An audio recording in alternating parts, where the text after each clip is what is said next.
જયેશ મહેતા સામાન્ય સભ્ય હતા ટ્રસ્ટના, અને એમને કોઈ પણ હિસાબે ટ્રસ્ટી એન્જિન પ્રકારે થવું હતું.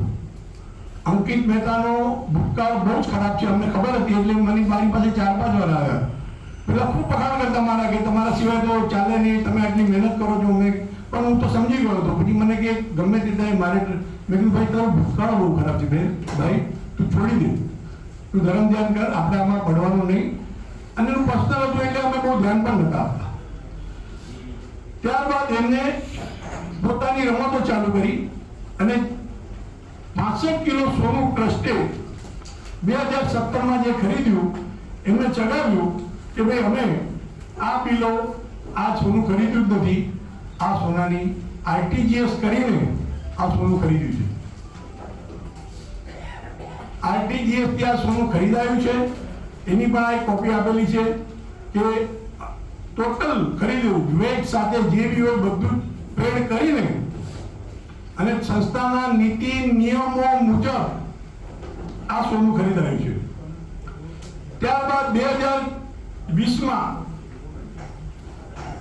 એમ કેમ પ્રકારે અંકિતભાઈ અને નિલેશભાઈ, સુનિલભાઈ ને નિલેશભાઈ ટ્રસ્ટી તરીકે આવ્યા.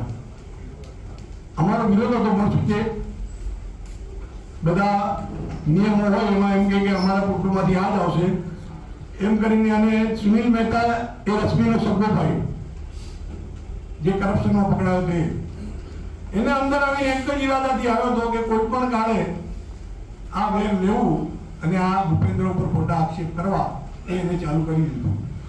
જે ભાઈ આપનાર હતા ને એને તપાસ કરવી જોઈએ કે આ મોડીનો ટ્રસ્ટી છે કે નહીં. મોડીના લેટર પેડ છપાવીને ત્યાં ગયો હતો, એને દેખાડ્યું અને કાળી ચોદસ એના ફોટા દેખાડે. સમૂહનો મેમ્બર હોય એટલે બધાની જોડે ફરતો હોય, ટ્રસ્ટીઓની જોડે જાકીટ બાકીટ ચડાવે, આવું બધું કરે. એટલે આ બધી ભરમાઈશથી કામ કરી. પછી એમને વાયા અને જ્યારે વસ્તુ પાછી ના આપી ત્યારે બાઈક હલ્લામાં એક પ્રકાશભાઈ કે દીપકભાઈનો સંપર્ક થયો. ત્યારે એમને કીધું ત્યાં તો મેઇન ભૂપેન્દ્રભાઈ છે, એ આવ્યો હતો કે ના આવ્યો હતો. તેમણે મને ફોન કર્યો. મેં કીધું શું વાત કરો, આ તો ચીટર છે. પછી એ ખબર પડી અને એ ભાઈએ મારવાડી ભાઈ અમને બોલાવ્યા એમની ફેક્ટરીમાં. મેં કીધું તમે અમે કેવી રીતે માનીએ. એમને આ દેખાડ્યું અને આ બધું જોયું અને કે એમની સેક્રેટરી લઈ ગઈ દીપિકા અને ફોટો જોયો તો ભાવેશબેન દાવડાનો.